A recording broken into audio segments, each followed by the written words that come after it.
नमस्कार आदरणीय दर्शक, आजको जनता जान्न चाहन्छन् कार्यक्रममा हामी देशकै सबैभन्दा ठुलो कम्युनिस्ट पार्टी एमाले फुटको सङ्घारमा छ। सत्तारूढ दल दुईटै मत ल्याएर प्रधानमन्त्री बन्नुभएका केपी शर्मा ओलीले नेतृत्व गरेको एमाले अहिले आएर किन फुट र विभाजनको पक्षमा गयो, के कारणले?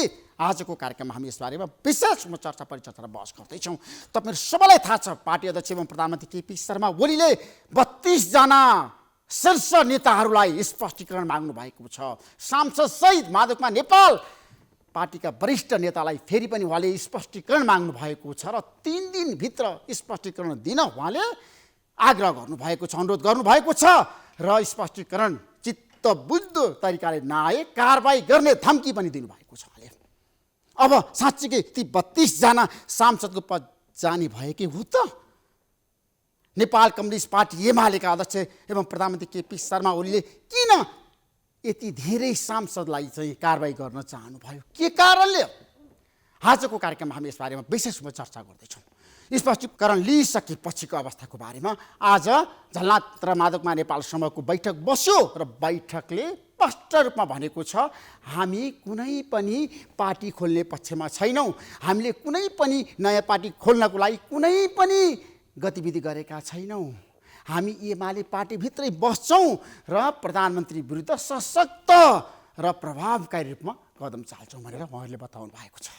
र आजको बैठकमा त माधवकुमा नेपालले स्पष्ट रूपमा भन्नुभएको छ, केपी शर्मा ओली प्रविधि विरुद्ध हामी अब लड्छौँ, जुझ्छौँ, तर पनि म एमाले पार्टी छोड्दिनँ, एमाले पार्टीलाई सङ्गठित गर्छु भनेर उहाँले बताउनु भएको छ।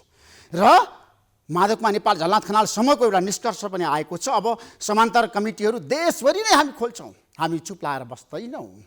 उहाँहरूले स्पष्टीकरणमा के लेख्नु होला त? पत्र बुझाउँदाखेरि साँच्चीकै गल्ती कमजोरी उहाँले सच्याउनु होला त? स्पष्ट रूपमा आज पार्टी अध्यक्षले भन्नुभएको छ, तपाईँहरूले विगतमा किन गल्ती गर्नुभयो, किन नेपाल कम्युनिस्ट पार्टी एमालेभित्र अनुशासनहीन काम गर्नुभयो, किन तपाईँहरूले पार्टीको झन्डा र चिन्ह प्रयोग गरेर बैठकहरू राख्नुभयो, समानान्तर कमिटीहरू किन गठन गर्नुभयो, आज प्रधानमन्त्रीले स्पष्ट रूपमा पत्रमा लेख्नु भएको छ। अब जवाब कस्तो आउला माधवकुमा नेपालको? माधवकुमा नेपाललाई पनि उहाँले स्पष्ट रूपमा भन्नुभएको छ, अझै पनि गल्ती स्वीकार्नुहोस् र नेपाल कम्युनिस्ट पार्टी एमालेमा फर्कनुहोस्। साँच्चीकै माधवकुमा नेपालले गल्ती स्वीकार्नु होला त? आजको कार्यक्रममा हामी यसबारे पनि विशेषमा चर्चा गर्दैछौँ। हामीसँग धेरै विषयवस्तु छन्, तर पनि देशको सबैभन्दा ठुलो पार्टी एमाले पार्टी जसरी फुटको सङ्घारमा पुगेको छ, फुटबाट बचाउनको लागि साँच्चै कसले सक्ला एमालेलाई? विभाजनतर्फ गएको एमालेलाई बचाउने को होला? केपी शर्मा ओली र माधवकुमा नेपालको बिचमा अब सम्झौता हुन सक्ने सम्भावना छ र?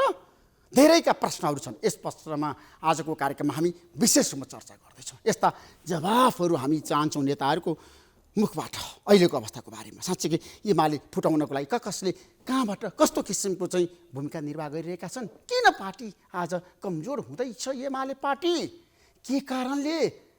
र आज हामी माओवादी केन्द्रको बारेमा पनि विशेष रूपमा चर्चा गर्दैछौँ।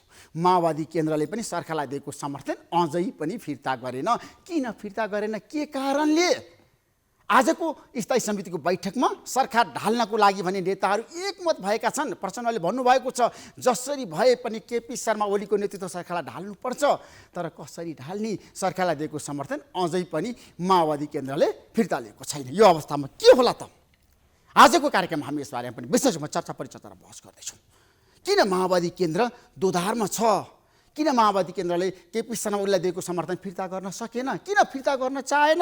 के कारणले?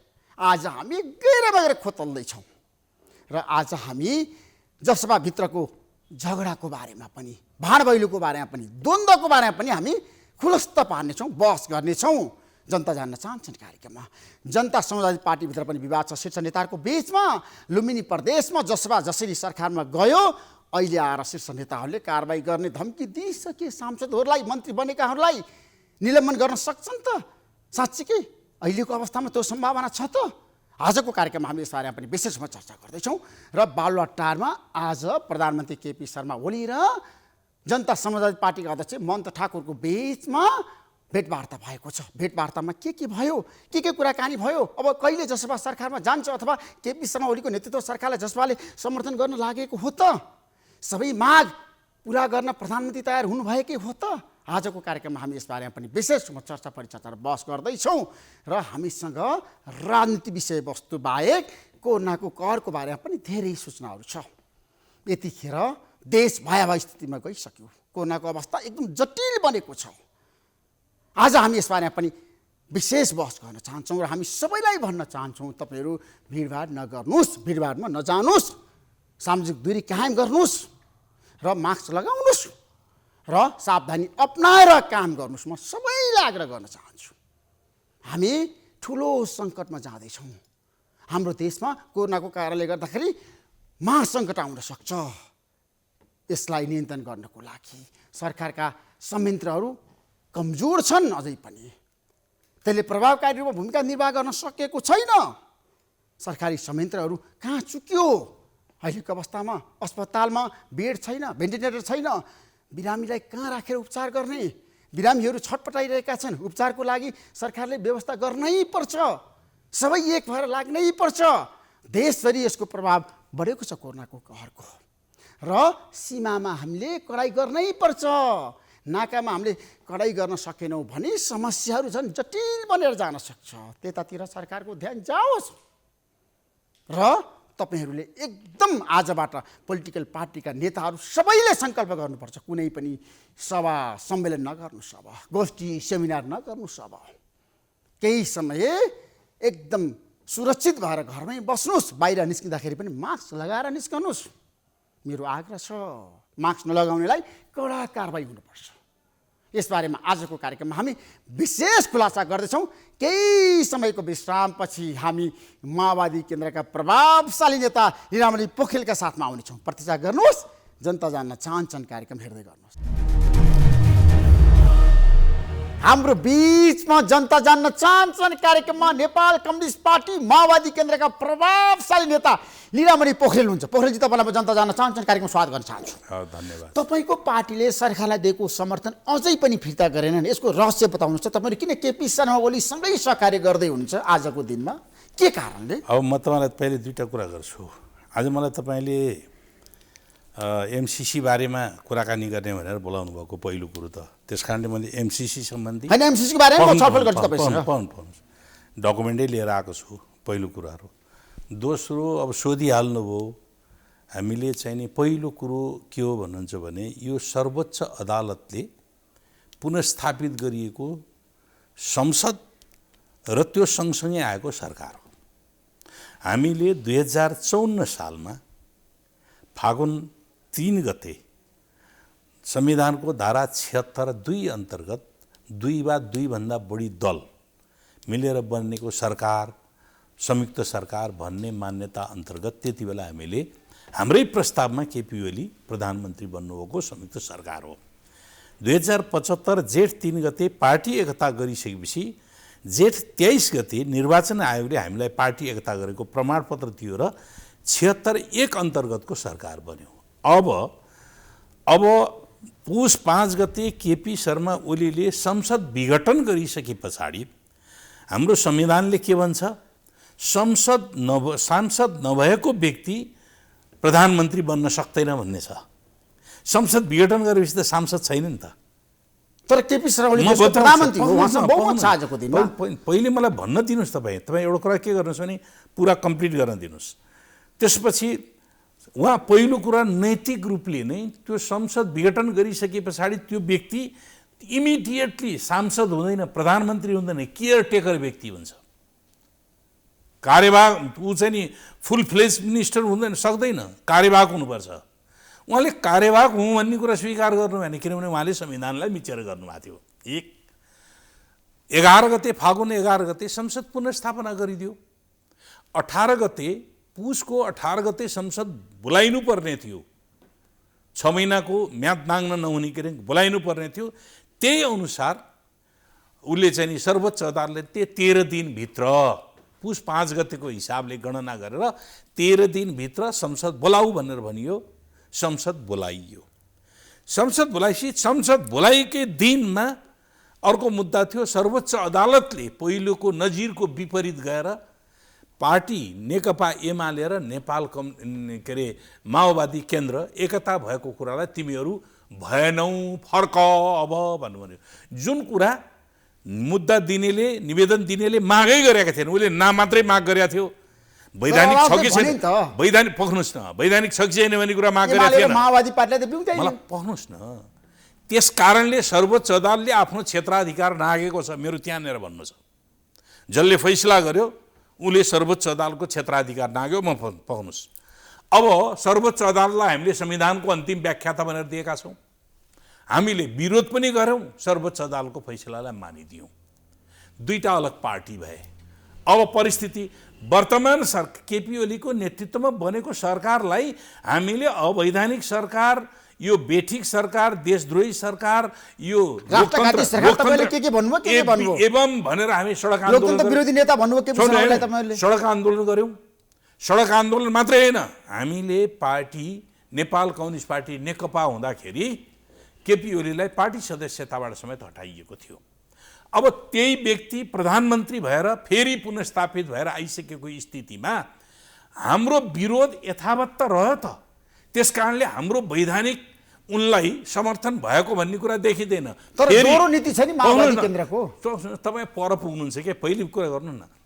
तर सर्वोच्च अदालतले दुईटैको दलको मान्यता दिएको र अर्को कुनै ढङ्गले सरकार फेरि पुनर्गठन नभएको, त्यही सरकार पुनर्स्थापित गरिएको स्थितिमा संसद पुनर्स्थापन हुने बित्तिकै राजीनामा दिनु पर्थ्यो, राजीनामा दिएर अर्को सरकार बन्थ्यो। त्यो नैतिकता भएको भए, पोलिटिकल मोरालिटी, कन्स्टिट्युसनल मोरालिटी भएको भए त्यो बन्थ्यो। त्यो कुराहरू उहाँले गर्नु भएन। र अब अहिले के भएको छ भने सरकार त चलिरहेको छ। अब सरकारलाई के भने बाहिरबाट माओवादीले हिजो दिएको विश्वास बहुमत फिर्ता गरेका छैन। हामीले यो सरकारको वैधानिकतालाई अस्वीकार गरेका छौँ।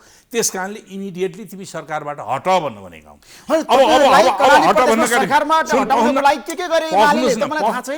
तपाईँ पहिले मेरा कुरा पुरा गर्न दिनुहोस् अनि त्यसपछि बिचमा टोक्नुहोस् है।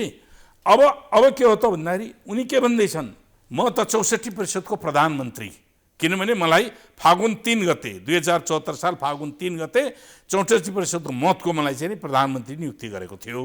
अब अहिले हामीले के भने वैधानिक रूपले, राजनैतिक रूपले उनी बेठिक छन्, तर कन्स्टिट्युसनल्ली के भन्यो त भन्दाखेरि नेकपा माओवादी केन्द्रको समर्थन रहेको भनिएको स्थितिमा हामीले नेपाली जनताको सार्वभौम सत्ता अभ्यास गर्ने थलो खाली नहोस् भनेर हामीले त्यसको विकल्पको तयारी गर्दैछौँ। प्रचण्डले भन्नुभएको थियो अब केपी शर्मा ओलीले जेसुकै गरोस् तर म सम्झौता गर्दिनँ, सरकारले दिएको समर्थन फिर्ता लिन्छु भनेर उहाँले बारम्बार भनेको होइन। त्यहाँ नपुग्नु, त्यहाँ धेरै भनेको होइन, तपाईले जस्ता शीर्ष नेताले बोलेको कुरा पुरा नगर्नु। तपाईँ त्यसमा धेरै कुरा नअल्झिनुहोस् क्या। तपाईँ एकदम एउटा मात्रै क्वेसन सोध्नुहोस् अनि त्यसको आन्सर होइन। वास्तविकता जनतालाई बताउनु परेन। त्यही त म वास्तविक जनता, किन केपी शर्मा ओली काँसेर बसिरहनु भएको छ? तपाईँले बिचमा बोल्नु भने कसरी जनताले सुन्छ? तपाईँले त बिचमा एउटा क्वेसन सोधिसकेपछि मलाई कम्प्लिट गर्न दिनुहोस् अनि पो जनताले सुन्छ त। तर व्याख्या नगरी त्यही व्याख्या गरेर जनतालाई व्याख्या गरेर बुझाउनु पर्ने छ। किन भन्दाखेरि यति बेला क्वेसन उठिरहेको छ, तपाईहरुमाथि प्रश्न उठेको छ। तेरी बिचमा नबोल्नुहोस् न, पहिले म कुरा गर्छु नि, म पुरा गर्छु, तपाईँलाई चित्त बुझेन नि गर्नु होला नि। त्यस कारणले हामीले के भन्दैछौँ, पार्लियामेन्टको जुन जनताको सार्वभौमिक सत्ताको अभ्यास गर्ने थलो पार्लियामेन्ट खाली नहोस् भन्नका निम्ति हामी विकल्पको तयारी गर्दैछौँ। विकल्पको तयारी गर्ने सन्दर्भमा राजनैतिक शक्तिहरूको बिचको समीकरणका केही समस्याहरू रहे। नेपाली काङ्ग्रेस मुख्य प्रतिपक्षी हो, उसले हो खेल्नुपर्ने मुख्य भूमिका। नेपाली काङ्ग्रेस निष्क्रिय भयो, यसमा गएन। अर्को यही तरलताको स्थितिमा जसपा जनता समाजवादी पार्टीले आफ्ना कुराहरूलाई अगाडि सार्छ। जुन कन्स्टिट्युसन संशोधन गर्नुपर्ने छ, कन्स्टिट्युसनमा 2/3 नभइकन संशोधन हुन सक्दैन। उसले बार्गेनिङ गरिरहेको छ, केपी ओलीसँग बार्गेनिङ गरिरहेको छ। हो, यो रसाकसीको स्थितिमा हो।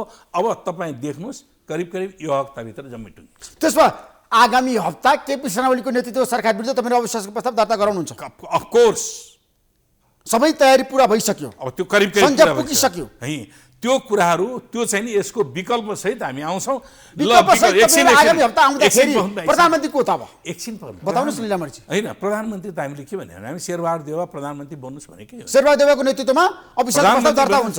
अविश्वासको प्रस्ताव दर्ता हुने स्थितिमा पुगिसकेको अवस्थामा त हिजो सदन स्थगित गरिदियो त। तर तपाईँसँग बहुमत छैन नि त अविश्वासको प्रस्ताव दर्ता गराउनलाई। तपाईँ पहिले 25% मत पुग्ने हो।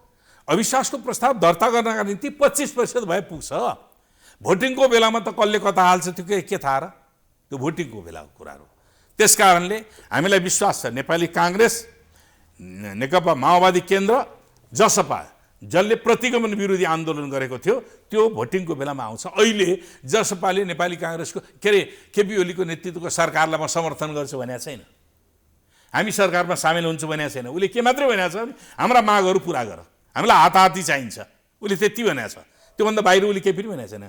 उपेन्द्रजीहरू कुनै पनि हालतमा हामीले केपी ओलीलाई समर्थन गर्दैनौँ भनिराख्नु भएकै छ। राजेन्द्रजी र महन्तजीले आफ्ना डिमान्ड पुरा गर्नका निम्ति हामीलाई यो डिमान्ड पुरा गरिदेऊ, तिम्रो सरकारमा जान्छौ भनेको छैन, तिम्रो सरकारलाई समर्थन गरिदिन्छु भनेको छैन। यति हो। यति जहाँ जति छ त्यति कुरा हेरौँ। त्यसमा माओवादी केन्द्रले सरकारलाई दिएको समर्थन 2-4 दिनभित्र फिर्ता गर्छ। त्यसमा तपाईँले मिति म घोषणा गर्दिनँ। मिति किन गर्दिनँ भन्दाखेरि नीतिगत रूपमा नै हामीले के हो त भन्दाखेरि यो सरकारलाई हाम्रो साथ समर्थन छैन भन्ने कुरा त पहिलेदेखि भनिसकेका छौँ नीतिगत रूपमा। अब कानुनी वैधता पुर्याउनका निम्ति हामीलाई कुन दिन उपयुक्त हुन्छ त्यो उपयुक्त दिन हामी चाहिँ गर्दैछौँ। त्यो दिन कहिले आउला? अब कहिले आउला भने पर्खिनुहोस्, तपाईँ पत्रकार हो, वेट गर्नुहोस् न। संसद विघटन गर्न प्रधानमन्त्री कम्मर कसरी लाग्नु भएको छ? मैले निर्वाचन जानुको विकल्प छैन भने उनले भनिसक्नु भएको छ 22 महिना पछाडि चुनाव हो भन्नुभएको छ नि त। अहिले नै चुनाव कुरा गर्नु भएको छ प्रधानमन्त्री। चुनावको कुरा त गर्नु दिनुहोस् न, उहाँले योभन्दा अगाडि पनि त गर्नुभयो नि त चुनावको कुरा। गर्नु भएन र पुस 5 गते गर्नु भएन चुनावको कुरा। त्यस कारणले चुनाव कुरा उहाँले गर्ने बित्तिकै सब चिज भइहाल्छ र? चुनाव हुँदैन अहिले तत्काल? हुँदैन नि, चुनावको सम्भावना छैन। हुँदैन। संसदमा वैकल्पिक सरकार बन्न सकेन। वैकल्पिक सरकार बन्छ। यदि वैकल्पिक सरकार बन्न सक्ने स्थिति रहेन कुनै कारणले भने हामीले केपी ओलीलाई समर्थन निरन्तर दिँदैनौँ। यदि सरकार बनेन भने पनि तपाईँहरू समर्थन फिर्ता लिनुहुन्छ? निरन्तर दिँदैनौँ, हामी फिर्ता लिन्छौँ। तपाईँहरू सहकार्य गर्ने सम्भावनाका साथ जानुभएको होइन केपी शर्मा त केपी ओलीसँग। केपी ओली विचारले कम्युनिस्ट विरोधी, देशको राष्ट्रिय स्वाधीनता विरोधी, म त क्याटेगोरिकली भनिदिन्छु, लोकतन्त्र विरोधी, जनताको सार्वभौम अधिकार विरोधी अनि देशघाती सम्झौताको हिमायती। अनि कसरी अहिले म सहकार्य गर्न सकिन्छ भनेर भन्छु। तर कम्युनिस्टहरूको सरकार बनाउनु पर्छ, अझै पनि केपी शर्मा ओलीकै नेतृत्वमा जानुपर्छ, माओवादी केन्द्रले समर्थन गर्नुपर्छ भन्ने भन्नेहरू पनि छ नि। तपाईँले भने कम्युनिस्ट झन्डा केपी शर्मा ओलीले भन्नुभएको छ, म जस्तो कम्युनिस्ट नेता म बताइदिन्छु। हिटलरको झन्डाको चुनाव चिन्ह के थियो? स्वस्तिक थियो। पार्टीको नाम के थियो? समाजवादी थियो। अनि समाजवादी थियो हिटलर। अनि स्वस्तिक भनेको के हो? शुभको हो नि त। हिटलरले कति मान्छे मार्यो ग्यास च्याम्बरमा? युरोपमा कति मान्छे मार्यो? यहुदीहरूको अभिगत के भयो? त्यहाँबाट भागेर आएर इजरायलमा आएर बसेका हुन्। अब अनि हिटलर चाहिँ नि के थियो त? एकदम लोकतन्त्रवादी थियो भन्नु नि। केपी ओलीले अधिकार जति जम्मै सेन्ट्रलाइज गरिरहेछ। लोकतन्त्र भन्ने अधिकार सेन्ट्रलाइज हुन्छ, केन्द्रीकरण गर्न पाइन्छ, मिल्छ, नैतिकताले मिल्छ, राजनीतिक दृष्टिकोणले मिल्छ।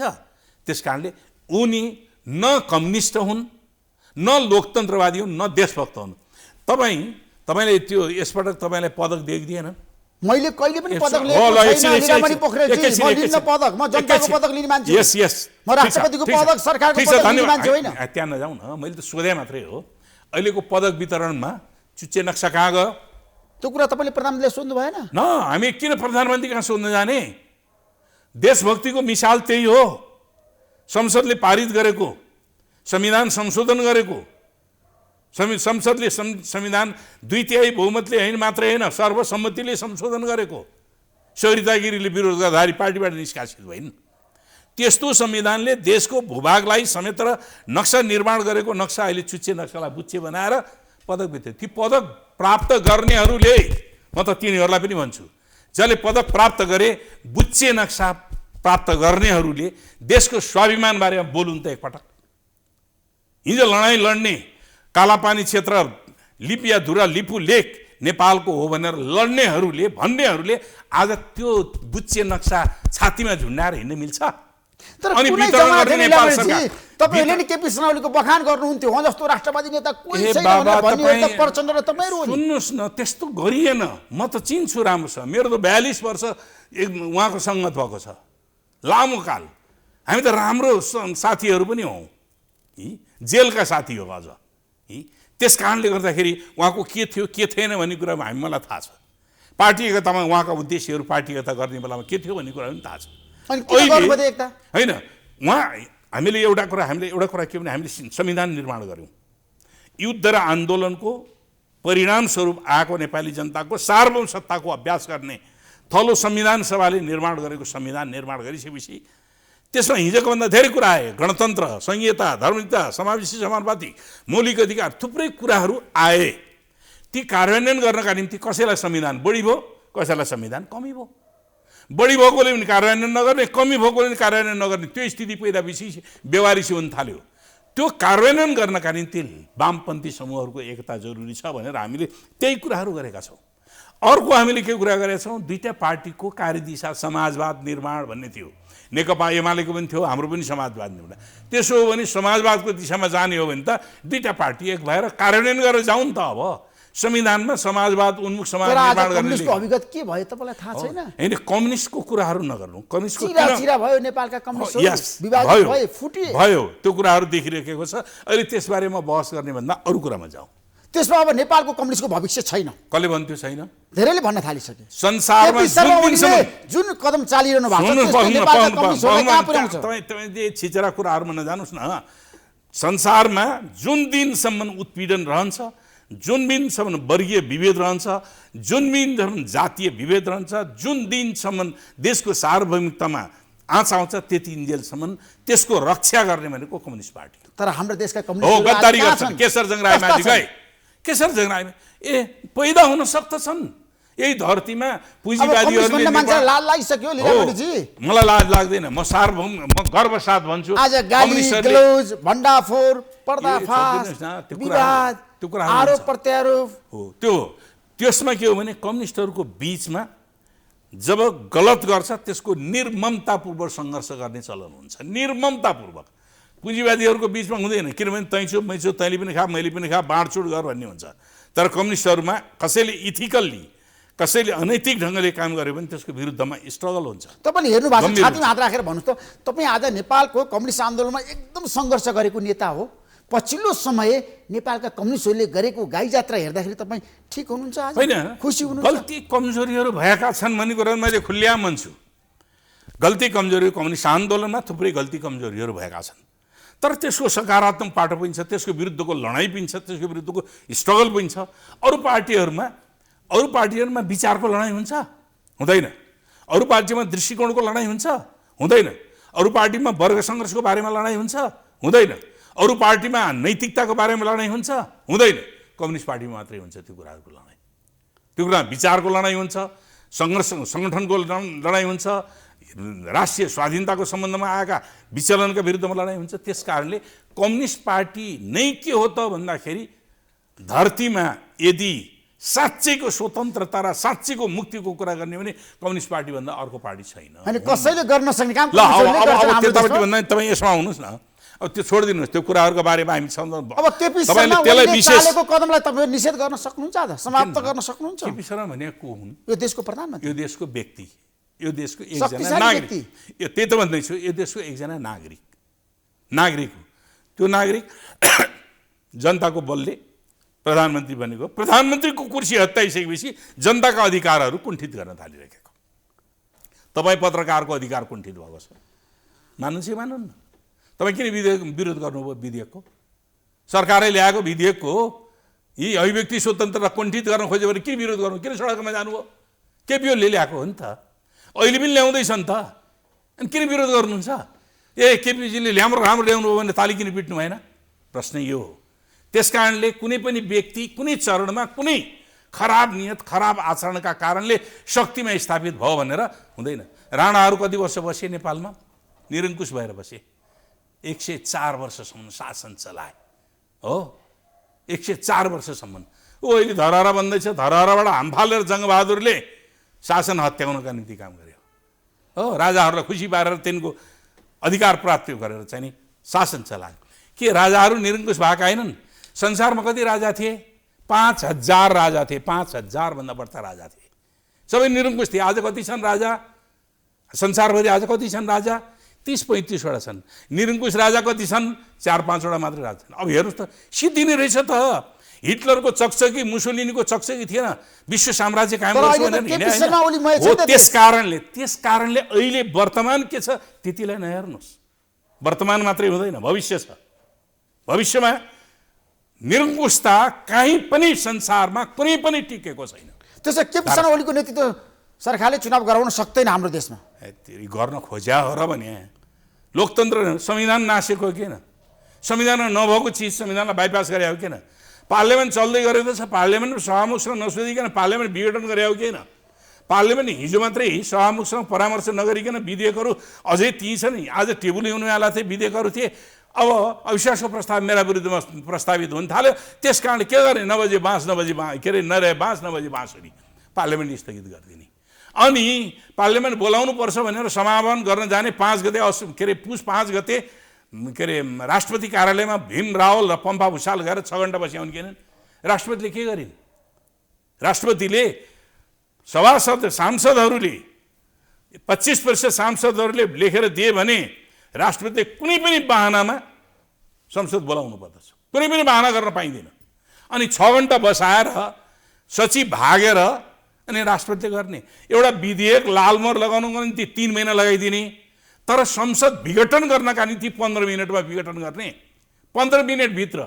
अनि परामर्श गर्नुपर्छ पर्दैन? यो होइन हो। प्रधानमन्त्रीले सिफारिस गरेको कुरा फर्काउन सक्छ, किनभने प्रधानमन्त्रीको मन्त्री परिषदको गरेको निर्णय, कार्यकारी मन्त्री परिषद गरेको निर्णय काट्न मिल्दैन। तर के हो त भन्दाखेरि यो ठिक छ कि छैन भनेर परामर्श हुनुपर्छ। कटुवाल काण्डमा हिजोको राष्ट्रपतिले परामर्श गरे। 19 वटा पार्टीहरूले गएर राष्ट्रपतिलाई के भने त भन्दाखेरि यो बेठीको प्रचण्डले गरेको निर्णय बेठीको भनेर उनले फर्काइदिए, उल्टाइदिए। त्यो पनि अनाधिकृत थियो। तर राष्ट्रपतिको निम्ति परामर्श गर्ने टाइम हुन्छ। के दलहरूको विचार छैन? अहिले के पार्टीमा यसो विवाद भयो अनि घर घर चार्ने राष्ट्रपति, जलनाथजीको घरमा कहिले कस जाने, कहिले कस कहाँ जाने, यही हो राष्ट्रपतिको भूमिका। त्यो हो। अब एमसीसी पारित हुँदैछ, कसले भन्यो? तपाईले रोक्न सक्नु? कसले भन्यो?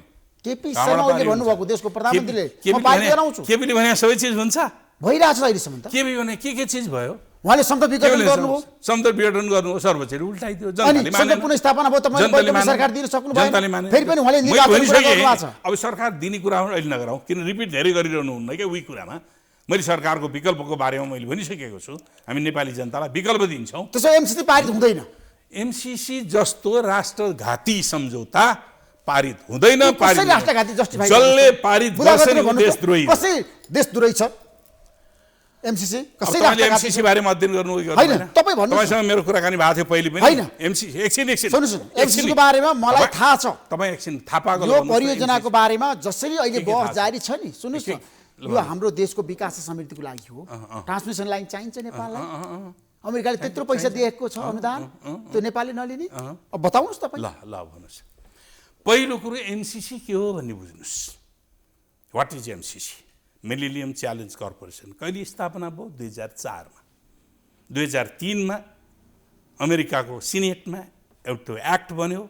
3को डिसेम्बरमा त्यो पारित गर्यो। 4बाट सुरु भयो। उसले अनुदान दिन कहिले थाल्यो?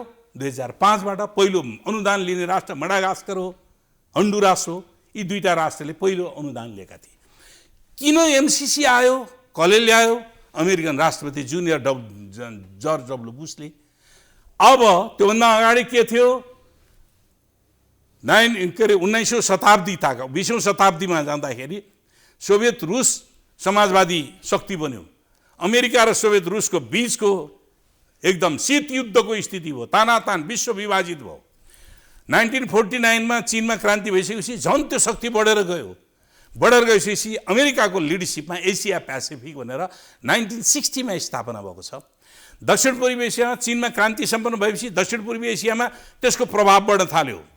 सुहार्तोहरूले त्यो कम्युनिस्ट आन्दोलनलाई दमन गर्नको निम्ति 3 लाख 5 लाख कम्युनिस्टहरू मारेका थिए। हो त्यति बेला फेरि त्यसलाई रोक्नका निम्ति आसियान बनेछ। 1967मा आसियान बन्यो।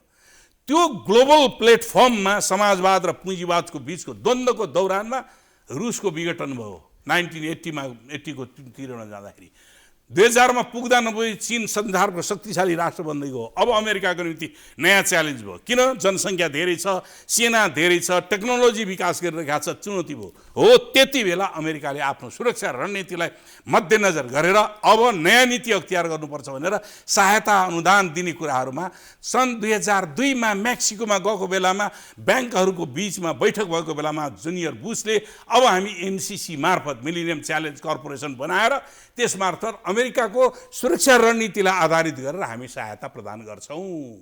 पहिलो हामीले कहिले पायौँ सहायता? 2017 मा हाम्रो एग्रिमेन्ट 11 बाट सुरु भएको छ। म तपाईँलाई यी रिपोर्ट बताइदिन्छु। यो diagnostic report, Nepal growth diagnostic report, यो कसले तयार पारेको? यसका टिम लिडरहरू नेपाली हुन्, तर्फ यसको एसिस्टेन्ट गर्ने, यसलाई सहायता दिने, यसको लजिस्टिक सहायता दिने, के अरे लजिस्टिक र टेक्निकल सहायता दिने सबै अमेरिकनहरू छन्, एमसिसीका छन्, वर्ल्ड ब्याङ्कका छन्। यसमा नेपालको सहभागिता छ? मैले भने सहभागिता छ, यी सहभागिताको टिममाथि छ। तर यो कुन मोडेलमा बन्यो त भन्दाखेरि यो क्यापिटलिस्ट मोडेलमा नेपालको डेभलपमेन्टलाई अगाडि, समाजवादी मोडेलमा होइन, पुँजीवादी उदार पुँजीवादी मोडेलमा नेपालको विकासलाई अगाडि लैजानको निम्ति यो ड्राफ्ट भएको छ। हो नेपालका विद्वानहरू छन् यसमा धेरै छ। अब सुन्नुहोस् एकछिन, देवाजीले के पनि बुझ्नु भएको छ? युवराज खतिवडा नबुझिकन यो परियोजना अगाडि बढाउनु भयो होला। युवराज खतिवडाले कसको हितमा बुझ्नु भएको छ? अमेरिकाको हितमा बुझ्नु भएको छ, नेपालको। अनि प्रदीप गेवालीले नपढिकन नगरिकन एकदम प्रदीप गेवालीको बारेमा त मैले अहिले भनिदिन्छु नि। यहाँ हेर्नुहोस् प्रदीप गेवालीको बारेमा भन्नुहोस्। उहाँले के भनेर हामीलाई ढाँट्नु भएको थियो भने, हेर्नुहोस् इन्डो पेसिफिक स्ट्रेटेजीमा सामेल भएको कुराहरूका बारेमा सन् 2018 को डिसेम्बरमा हाम्रो स्थायी समितिको बैठक बसिरहेको थियो पार्टी हेडक्वार्टरमा धुम्माराईमा। त्यो बेलामा अमेरिकाको निमन्त्रणामा परराष्ट्र सचिव पम्पियोको निमन्त्रणामा त्यो बेलामा उहाँ अमेरिका जानुभयो। 7 दिन पछाडि फर्केर आउनुभयो। 7 दिन पछाडि फर्केर आउँदाखेरि यहाँ मिडियाले के लेख्यो भने आइपिएसमा नेपाल सामेल भयो। उसले केपी ओलीको समर्थनमा प्रदीप गेवालीजीले उहाँले सही गरेर आउनुभयो भने लेखिदियो।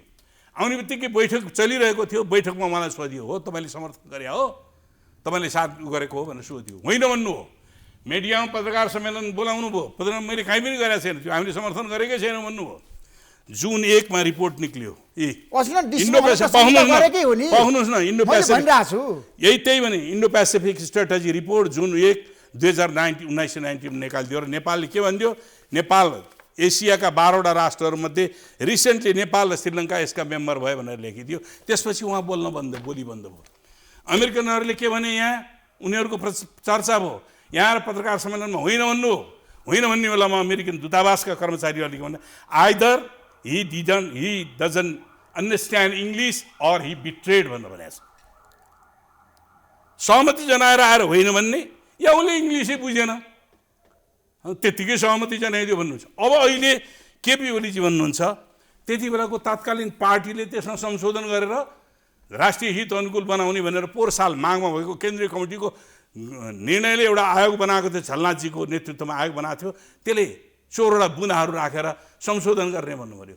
म त्यो संशोधनको पनि पक्षमा छैन, किनभने यो अमेरिकाले गरेको सम्झौता हो। स्ट्रेटेजिकल्ली रणनीतिक दृष्टिकोणले एसियामा खुट्टा जमाउनका निम्ति दुई ठुला मुलुकहरूको बीचमा आफ्नो आधार खडा गर्नका निम्ति अमेरिका किन आउनु भन्नु त लीलामणिजी? ए बाबा, तपाईँ अमेरिकाले चाह्यो भने त तीबाट नेपाललाई सिध्याउन सक्छ। त्यो शक्तिशाली तपाईँ यत्रो पत्रकार बन्नु भएको छ, तपाईँले यति कुरा पनि थाहा पाउनुहुन्न।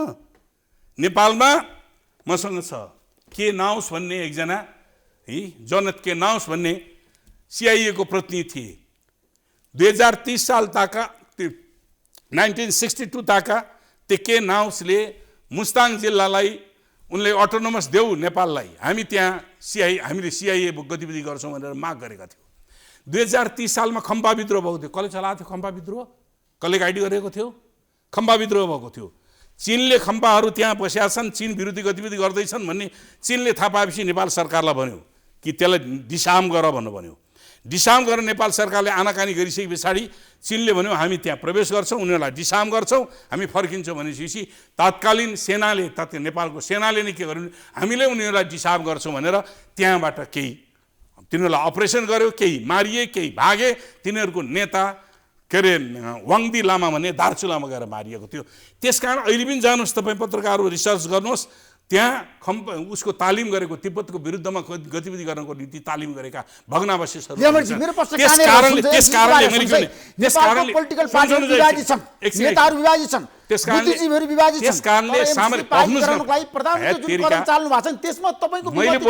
मैले बोल्न थालेपछि म बोल्दैन क्या। मेरो प्रश्न कहाँनिर सुन्नुहोस् न, अहिलेको अवस्थामा एमसीसी तपाईँले राष्ट्रद्रोही हो, राष्ट्रघाती हो भनेर भनिरहनु भएको छ। यस, तर प्रधानमन्त्री भन्नुभएको छ राष्ट्रहितमा छ, देशको प्रधानमन्त्रीलाई प्रधानमन्त्रीको कुरा प्रचार गर्ने भए मेरो कुरा प्रचार गर्ने भने मेरो पर्दैन। भारतलाई भन्ने पक्ष तपाईँ हुन्छ, अमेरिकाबाट अनुदान लिँदैन नेपालले कुरा तपाईँ बुझ्नुहुन्न क्या।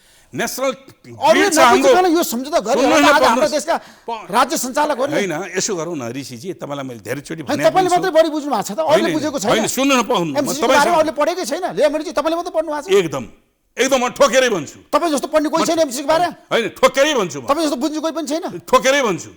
मैले जुन देशको हितको सम्बन्धमा मैले हेरेको छु, देशको हितमा छ कि छैन भन्ने कुरा मेरो त्यो जुन दृष्टिकोणले हेरेको छु अरूले हेरेको छैन। अरू कसैले पनि त्यसरी अध्ययन गरेको छैन। होइन, एबिसिडी म भन्दिनँ, जसले यसको बारेमा यसको पक्षमा वकालत गर्छन् नि उनीहरूले यो देशको हितको, यो देशको सार्वभौमता, यो देशको अस्मिता, यो देशको सम्मानका निम्ति दृष्टिकोणले हेरेका छैनन्, न कि बरु पुँजीवादी राष्ट्रको एउटा गुलामको हिस्से उनीहरूले हेरिरहेका छन्।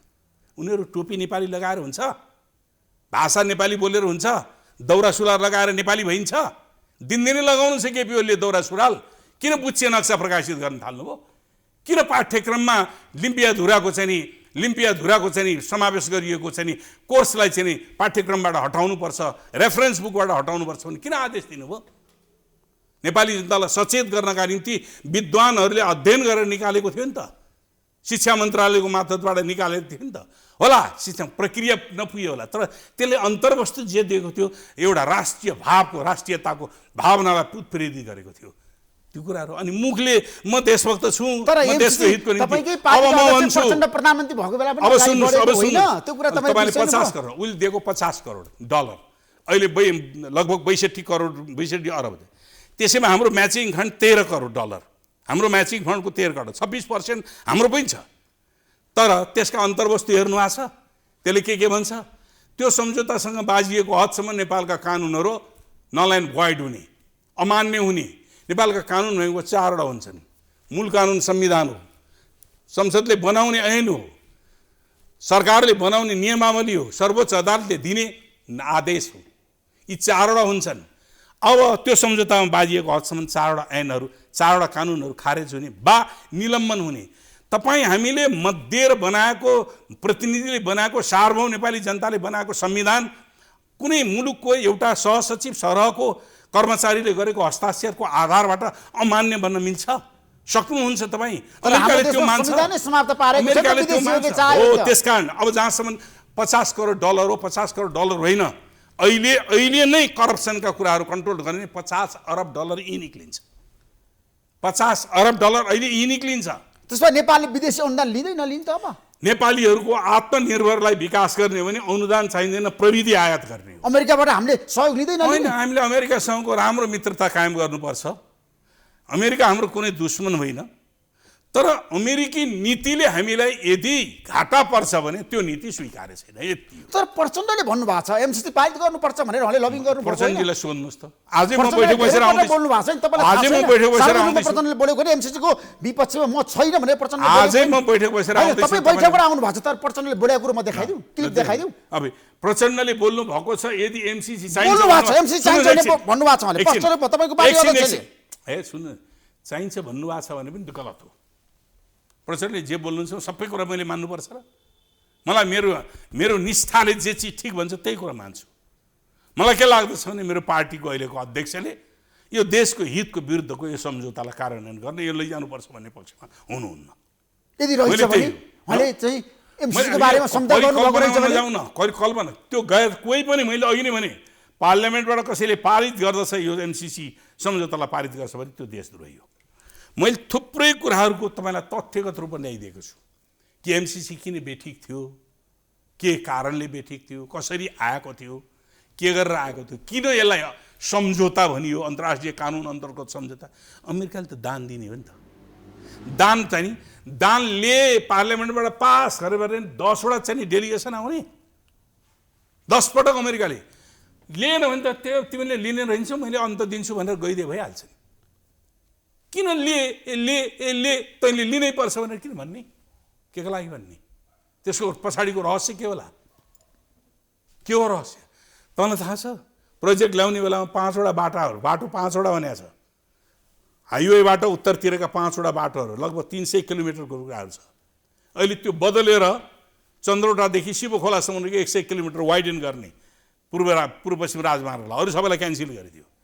अनि यो लप्सेफेदीदेखि रातामाटे नुवाकोटको त्यहाँबाट के अरे दमौली, त्यहाँबाट पाल्पाको नुवाकोट डाँडा, त्यो अग्लो डाँडा, अनि बुटवलबाट बोर्डरबाट गोरखपुरसम्म पुग्नुपर्ने अहिले किन 400 त्यहाँ त्यस क्षेत्रको विद्युत निकास गर्नका निम्ति, विद्युत उत्पादन भएको निकास गर्नका निम्ति 400 केबी चाहिएको। हाम्रो नेसनल ग्रिड छ कि छैन?